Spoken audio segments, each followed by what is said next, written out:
I can tell you this. I can visually see what my fart looks like in audio. So it's right around the 46 mark. I'm sure that Zoom edited it out, but it's wicked looking. I'll tell you what. Audacity caught it, I'm sure. Crazy. Hello, my friends. Thank you for joining us for the PEBCAK Podcast, a weekly information security show featuring some all-around good people. It is week 7 of 2023. I'm Chris Louie, and I don't really care who wins the Super Bowl this year. With me, I have my co-host, Havoc the Mouthpiece, who will have to wait until next football season to hope his quarterback isn't too addicted to Call of Duty so his team can make it to at least the playoffs. Number 1, screw Kyler Murray. Number 2, I just had lunch, guys. You'd be really proud of me.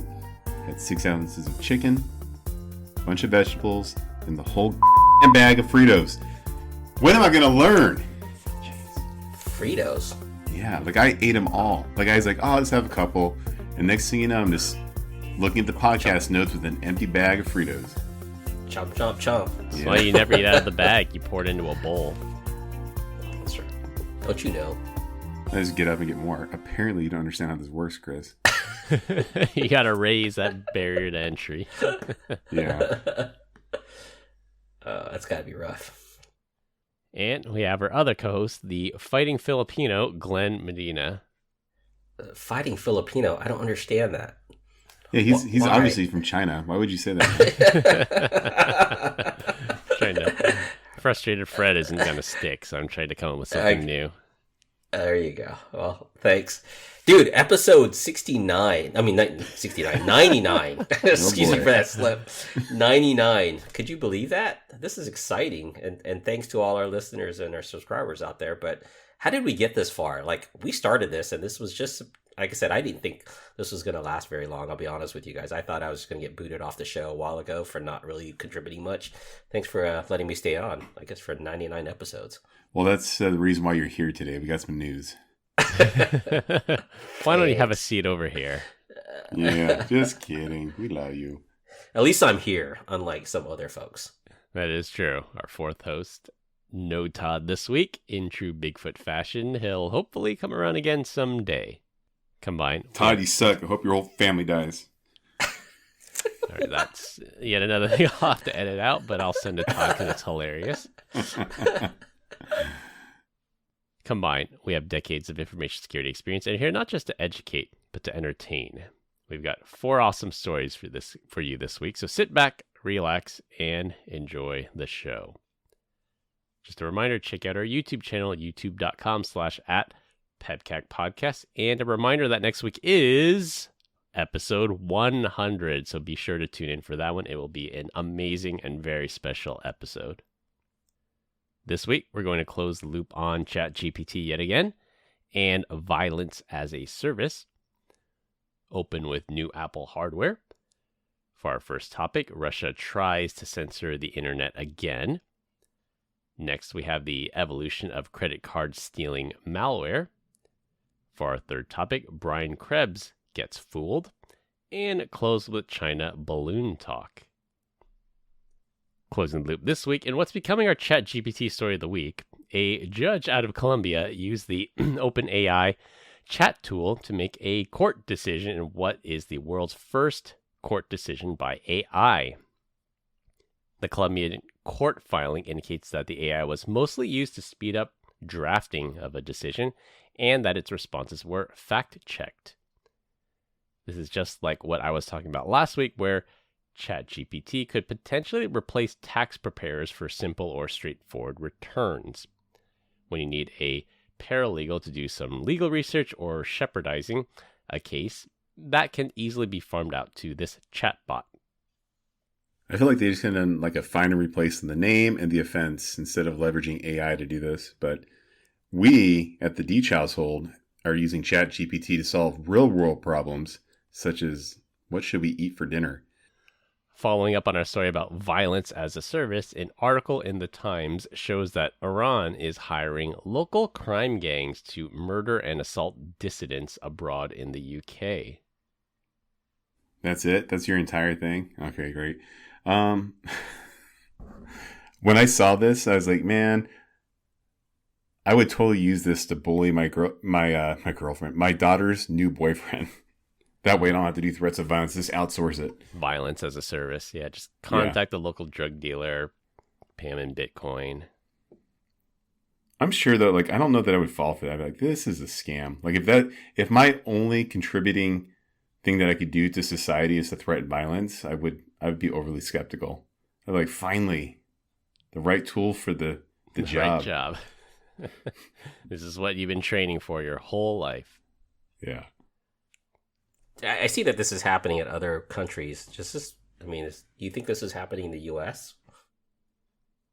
It was, I think one of them at least was. It was somebody in the UK, I think. One of their SIM swapper rivals was here in the U.S., and he hired a local gang to do a drive-by shooting at his house or Molotov cocktail through the window. I think that was our original story. That sounds vaguely familiar.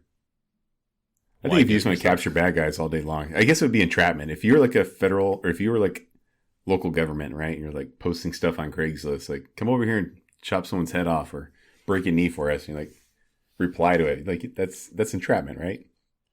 I don't know. They got a lot of people on so. to catch a predator that way. Yeah. Those guys.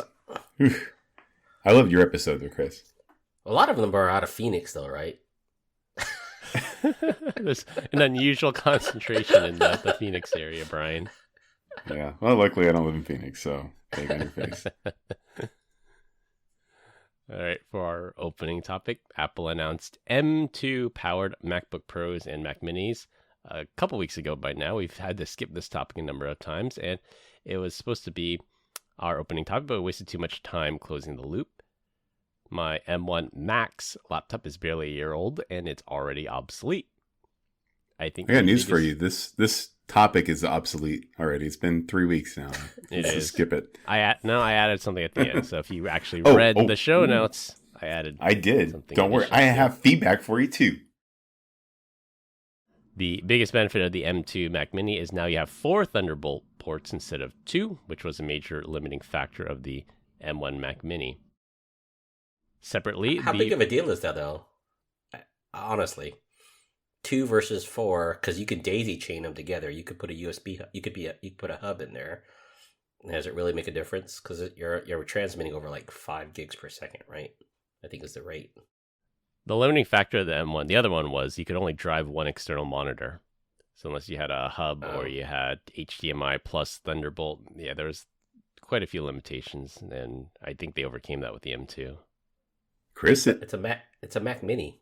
At the end of the day, how many monitors do you need with a Mac Mini? 8. As many as possible. Actually, get a Mac Pro, right? So sorry, Brian. No, you're good, man. Yeah.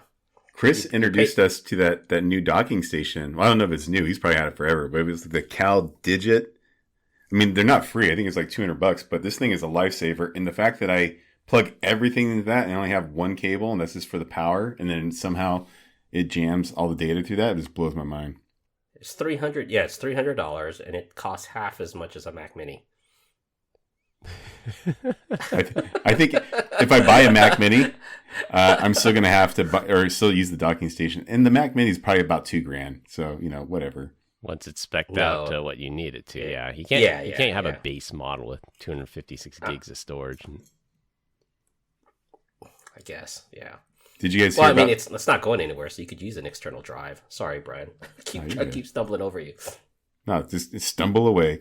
Did you guys hear the news about the new iPhone Ultra that might be coming out? Yeah, I did. It might not have any ports, and it might not have physical buttons. It would just take haptic feedback.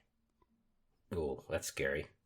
So earmark this story because I'll probably have to eat crow. But this is something I would never buy. I hear them, I'm like, whatever. And then fast forward 18 months from now, I'm like, hey, Brian, how's that iPhone Ultra? I'm like, oh, it's great. It's the best phone ever. Yeah.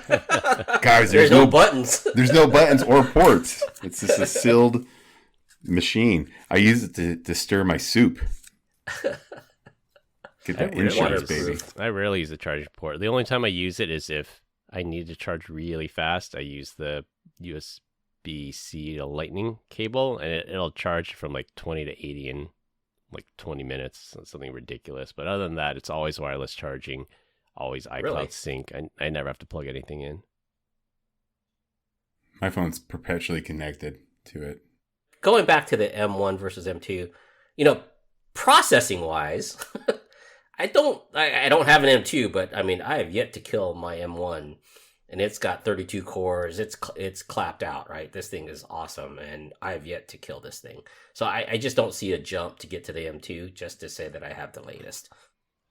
Yeah, I think the M2 Mac Mini actually competes with the M1 Studio. So their high-end Studio, the M1, is almost equivalent to their entry-level M2 now. Like, they're just growing leaps and bounds. Yeah, that's what it's supposed to do, right? So, and then the Studio is probably going to get replaced by the refreshed Mac Pro at some point. So what you're saying is you're going to buy the Mini anyways, as am I. All right, for our first topic in news that is hilarious, but not surprising at all, the Russian Federation blocked access to the websites for the US CIA, the FBI, and State Department after posting a $10 million reward for anyone in Russia who can provide evidence that recent offensive cyber campaigns have ties to the Russian government. The so-called Rewards for Justice program has been around for a bit, and it gives financial incentives to people who turn in ransomware operators or provide information for links between governments and these alleged independent hacking groups. Russian telecommunications regulator Roskomnadzor blocked access to these websites on the ground that they are, wait for it, spreading misinformation and for discrediting the armed forces of Russia. I heard that they actually blocked chrislouis.net as well for disinformation. Apparently you had said that apparently polyester jumpsuits and cheap cologne was an effective antibody against COVID. the Adidas tracksuits. I find it hard to believe that anyone in China would have trouble getting around this little hurdle. I think they put out some of the best malware that's out there. I don't think this is going to stop them. Well, it's not the Chinese that blocked it. It's the Russians that blocked it. I'm saying Russia creates bad malware. Are you not listening, Chris? Come on, focus. You said China puts out people some in good stuff. China have no problem accessing that, but we're talking about Russia here. Did I really say that? yes, you did. Review the tape. You know what? I find it hard to believe that anyone in Russia would have any trouble circumventing this little hurdle. They put out some of the best malware. Anything else was AI. You guys are using someone's voice manipulator to have me say it was China. I don't believe that for a second. Yeah, especially with the war in Russia right now, the sanctions in Russia right now, like $10 million is a good incentive to turn people in. Unless they don't take USD anywhere. You're just walking around, man, I'm rich. They're like, we don't take the American dollar. I think that's a big thing over there where the US dollar probably goes a lot further than the ruble. Yeah, the exchange rate probably collapsed again. Yeah. Did they go all in on FTX? They bought the FTT token. Whoopsie. Yeah, I remember seeing these guys at Black Hat and RSA. They actually had a booth, the Rewards for Justice, and like you're sort of marketing to the wrong group. Like people that attend Black Hat probably already know this, and if we could turn them in, they would have already turned it in. But I guess it's just to get the word out there that if you have contacts within Russia that want to get rich, turn them in. How much of a big mark are you making on yourself if you do turn people in? Like you live in Russia and you better not be living in Russia. Yeah, I know. you would be dead in Russia. You wouldn't be living there. I know. Yeah, they're looking. I love for that links. they called it Go ahead. So they're looking for links between these ransomware groups and like the FSB or the GRU, their military intelligence units, and these are the guys that will assassinate you even if you're in the UK or some other country. I'm just happy to see that they have misinformation over there. It sounds vaguely familiar, like stuff that we heard in the Twitter files. But another podcast, another time. Speaking of Twitter files, have you noticed that it's kind of like non-news right now? No one's really making anything bigger of it. Last I heard was part 16 or something. I lost track of it, but I haven't heard anything more recent than that. All right, for our second topic, there's an update to a strain of malware used to infect point of sales terminals to steal credit card data. Traditional malware infects those point of sales terminals, then steals the data from the magnetic stripe of the card if it's swiped, the information stored on the chip in the case of chip and PIN, or the one-time passcode generated with tap to pay. In the case of the latter, when you tap to pay, it creates a one-time unique code to authorize the transaction, and it can never be used again, so it's useless for someone to steal that information. Because of that, newer point of sales malware contains a feature that disables tap to pay and forces a customer to either swipe or insert the chip into the terminal so that the malware can steal that information. Bro, I saw this the other day. I was reading the show notes and I hauled over to the Safeway gas station to go take a picture of the POS. Like, it literally had a sign. I went there to go buy some Rockstar energy drinks, and it said, "Tap is broken. Please swipe." Not even insert. It was tap and insert. And I went there, and apparently they have it fixed now. But as soon as I saw that, I was like, "You got to be kidding me!" So that's scary. Okay. Yep. Well, if you swipe there, keep an eye on your credit card statements. More on that later. Well, it's more of, I guess, could they infect individual machines so that way it doesn't look that bad, as opposed to infecting all the POS devices in a store. So if if 5 registers were down, was that send a signal? Yeah, I would think so. Well, especially if it's like Safeway, right? Or Albertsons. I think the reason why that probably got fixed recently is probably was like, what the hell? Like, they're big enough. Now, if this was a freaking vape shop, do you think they care? Yeah, probably not. Yeah. That guy making minimum wage, pushing, jewel pods. He's like, yeah, just swipe it, guys. Just swipe it. Yeah. Do you guys still shop at places that don't allow you to tap? It's been a while. I still spend a lot of money in cash, actually. Really? Yeah. Oh, so you're not like the Chris Louis take advantage of reward points type of guy then? I totally am, but for food and gas, we always just do cash. A little budgeting. It's like thousands of dollars a month, so that's going to be not good for you, because you could get so many points based off of food and gas. Gas is 4% back. 4%. It is. So you find out, like, when you give someone a credit card and you're like, "Hey, our budget's $2,800 a month for food, gas, and fun," and then it comes in at $8,000. I don't care how many damn points you have, right? Like, you're overspending. So. Well, then you give them a credit card that has a lower limit or has limits based off of what they spend, right? So. Oh, you put a limit on your wife? Good for you, man. I just send her cash. She figures it out. You're putting a limit on her with cash? What the hell are you talking to me about? But we agree upon it. But the weird part is when you have, I guess, for people in our household, when you have cash, you're a little bit more acutely aware of how you're spending your money, as opposed to just swiping. You just don't really pay attention. So you hear that, folks? Deech's household, they're running around with cash, so you know what to do next. Better get us on Sunday, because that's the day we do our grocery shopping. Yeah, leaving at least 2 to 4% on the table there, Brian. But I guess it's one of those things, like, I heard a story a while ago for those grocery stores where you can pay someone, they'll get your groceries, and they'll come out to the curb and put it in your trunk, and they charge $5, $10 for that service. And the flip side of that is like, well, I pay $5 or $10 for that, but I get exactly what I need. And if I go into the store, I'm just going to start pulling random things that I don't need because I see it. So that ends up saving you money. So maybe it's one of those types of situations. If that's what lazy people say to justify the extra $5, then yeah, go for it. Especially, but there's this thing called self-control, planning on a budget, saying no, we don't. Saying no, we don't need that. Yeah.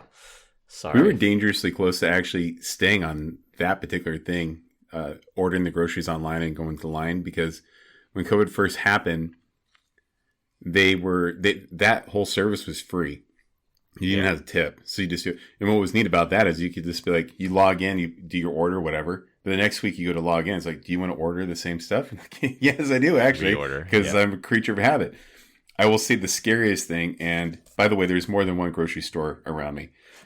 This particular service was new, and what I noticed is the only thing you had to do is you pull up, you go into the spot, and you'd be like, the only form of validation was just your last name on the order, right?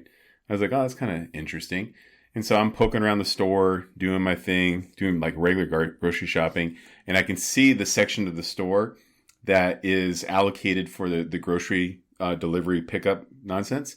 And they have a whiteboard of every single customer's name with a checkbox if it's been delivered or not and the time the scheduled pickup. And I was like, man, just looking at that board, I was like, I could be Mr. Louie and see what happens, because they don't look at your ID, no credit card, but all the names are on there. So I talked to the store manager. I kind of explained, like, I go, a really bad person would look at this and like, this is the easiest way to take stuff. And a couple of weeks later, the board was gone, or at least moved to where the general public couldn't see it. Yeah, you helped them reduce their attack surface. Congratulations. There you go. You should have asked for a bug bounty. I potentially saved you thousands of dollars in stolen groceries. Yeah. But so what does it say about the way my mind works? Am I a bad person? Use the service? That's the hacker mentality. You have the hacker mindset. How would a hacker take advantage of this? So, Glenn, the moment that they started charging for it, I stopped using it. Yeah. These newer strains of malware can also filter on the type and tier of credit card information to steal. For example, they would not want my prepaid Visa card because there's only $100 on it. However, they would want the card details of Brian's American Express Black Card because it does not have a spending limit and will sell for potentially thousands of dollars on the underground hacking forums. You misheard me. I have an Annex Black Card, so it's has a $100 limit and just has just a bunch of shame on it. I think that's the answer, Brian, is to get a limited, a prepaid limit card and give that to the family members as opposed to cash, and you still get the benefits of the rewards. I don't know if that works. Maybe you're right. I should look into it. $2,100 a month is a lot. So yeah, 2 to 4% on the table, man. Yeah, holy cow! $2,300 a month on food and yeah. I forget about that. We eat a lot of eggs. $2,100 in eggs, guys. Eggs alone. You should go get your own chickens. I'm not against that idea. I like it, actually. Free alarm clock. That's it. Well, you got to get hens, not roosters. True. All right. For our third topic, this is a follow-up to a story we did last year, but I thought it was interesting enough to have this be a full topic instead of just closing the loop. A former Ubiquiti developer pleads guilty for trying to extort his former employer. We reported about the Ubiquiti breach last year, and it ended up being a disgruntled employee that stole the data and changed the logging to cover his tracks. The strange twist here is that the hacker contacted Brian Krebs, posing as a whistleblower for the data breach, and to try to pressure the company into buying his silence.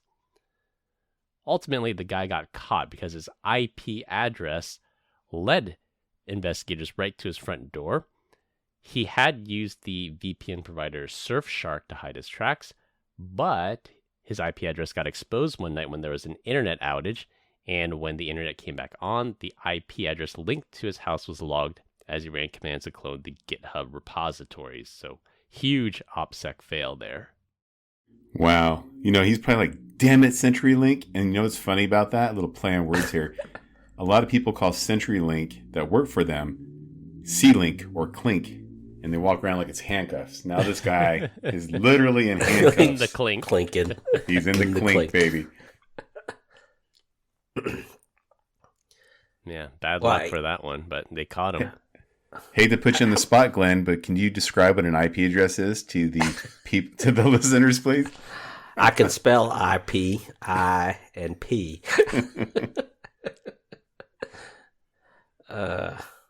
What do you guys think? This is like no deed. I mean, this is like too rich for my blood. Like I said, I don't like the gold. I don't like handcuffs. I don't like the silver around my wrist. Is this something that it would drive you guys to do something like this ever? And how many people out there would think of stuff like this? It's like, yeah, like stealing a tenth of a penny or 1,000th of a penny for every transaction. Like those are things that I could never really do on my own or would do and think about doing. I'm opportunist. This talk track is just going to help me position zero trust to everyone I talk about. Insider threats, how we could have prevented it. Exactly, insider threat. Yeah, the thing was, because I remember we reported at the time, Ubiquiti said there's no evidence of blah, blah, blah. And the only reason they could have said there was no evidence was because they turned off logging. There was literally no log, so there's no evidence. And it turns out this guy just set log retention to 1 day. So he'd go in there, mess around, and then if he made it a day, all the logs would be erased. But there's no warnings, no red bell saying, are you sure you want to turn off logging for only 24 hours? Yeah, but this goes back to like who's watching the watchers, right? Yeah, supposedly this guy's a dev, so the internal security team should have been setting off alarm bells that says, who turned off logging? Why is logging only lasting 24 hours? Like, this should have been a huge red flag. Yeah. And like I said, even though it was insider threat, it almost tells you also that Ubiquiti didn't have the right pieces in place to catch this. Yeah, absolutely. No internal controls whatsoever that a developer was able to clone a GitHub repository to his own personal account. Or it was bigger than that, guys. It was bigger. Before this all started, there was a meeting, and everyone's like, our Splunk budget is through the roof. We got to turn off logging. And so he's like, wow, this is the perfect opportunity I've been looking for. Tell me I'm wrong. No, that's probably the case, because even if you turn off CloudTrail in AWS or whatever, you should still be sending it to a SIM, and that SIM should be recorded for all time or at least 7 years or some kind of crazy retention period. But yeah, the fact that they just had no logging, they were able to say we have no evidence of a breach. It's just some word semantics at that point.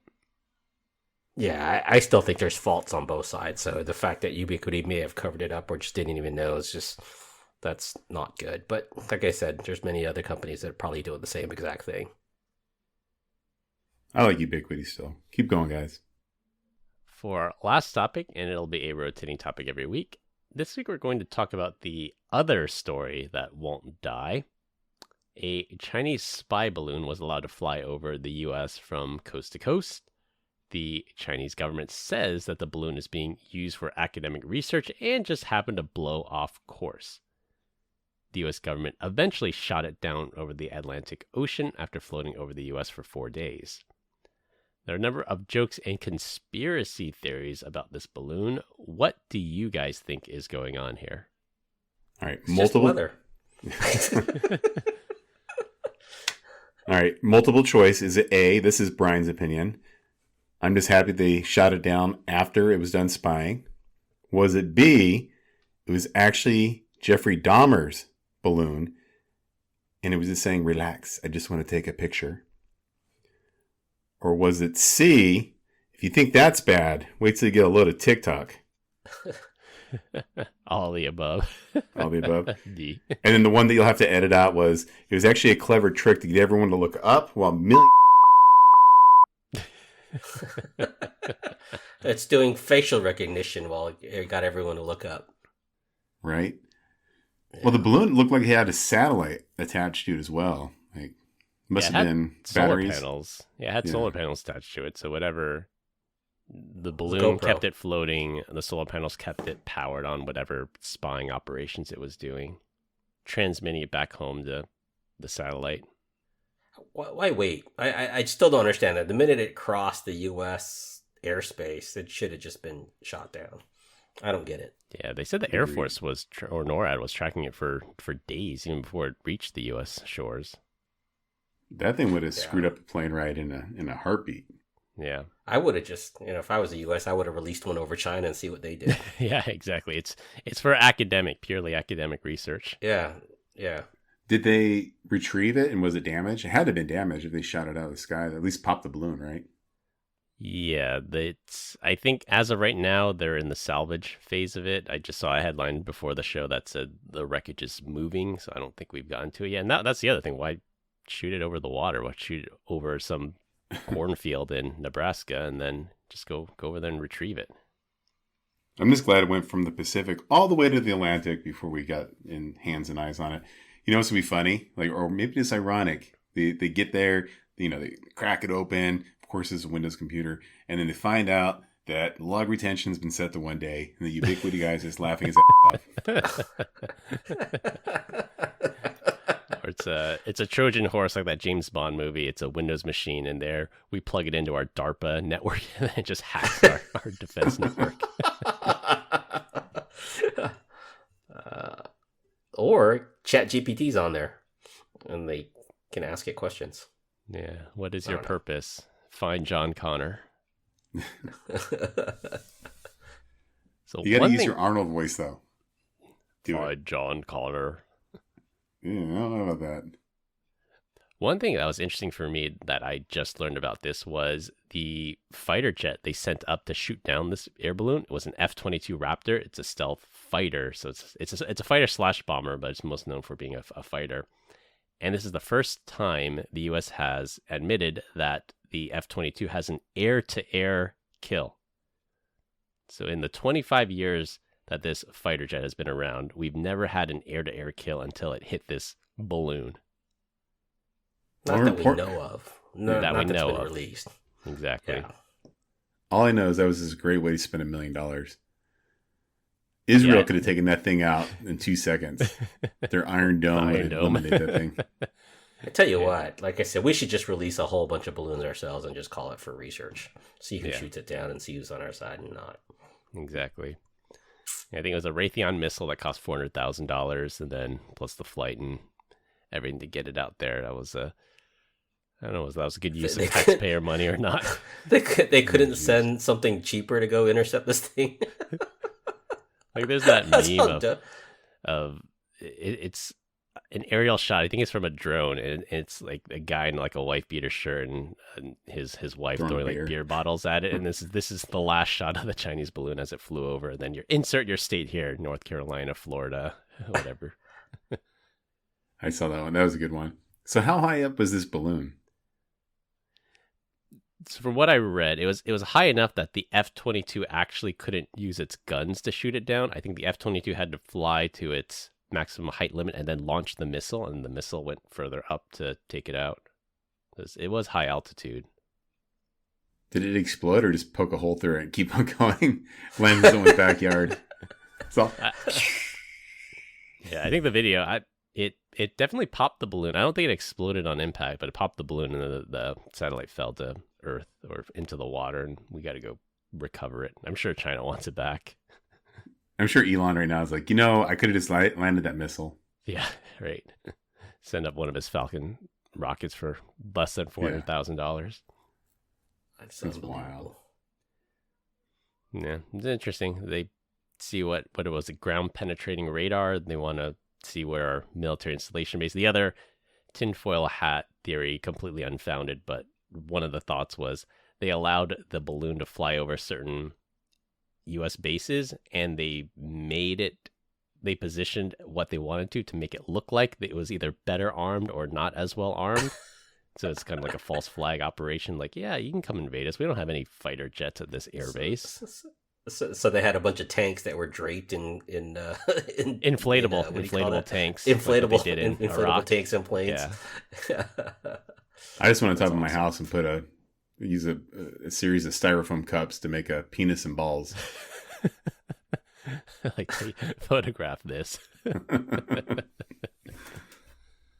I'm sorry, penis and testicles, so we can not be edited out.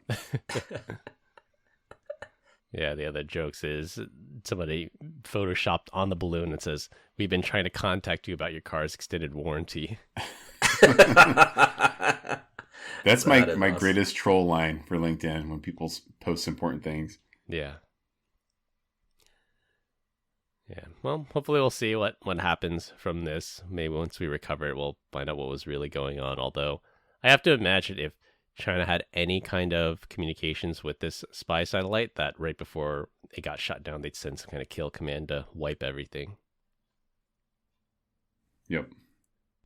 Well, we continue to get great comments about our dad joke of the week. This week, Glenn's up. So, my wife apologized to me for the first time ever today. Why? She said she's sorry she ever married me. Insult disguised as a compliment. Good for you, man. All right. I can tell you this. I can visually see what my fart looks like in audio. So it's right around the 46-minute mark. I'm sure that Zoom edited it out, but it's wicked looking. I'll tell you what. Could be in Stranger Things. Audacity caught it, I'm sure. It's crazy.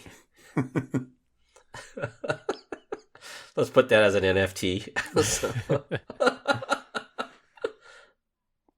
All right, to wrap things up, ChatGPT might convict you soon. Apple's hardware refreshes continue to amaze people. Russia does not like snitches. Beware of credit card terminals that don't accept tap to pay. Ubiquiti hacker gets his day in court, and there's no need to go full Red Dawn yet. That's all we have for this week. We hope you enjoyed this week's episode. You can find us all on LinkedIn. Links will be in the description. Follow us on Instagram at PEBCAK Podcast. Thank you to all our listeners and subscribers who rated us 5 stars in the iTunes Store and Spotify and left us a review. We appreciate you all spreading the word to help grow the show. The best way to find us is to search for the PEBCAK Podcast in your favorite podcast listening app. For my co-hosts Brian Deitch and Glenn Medina, I'm Chris Lloyd. Thanks for listening. We'll see you all next week, and as always, have a nice day. Thanks, everyone. Todd, I hate you. Just kidding. I love you, buddy.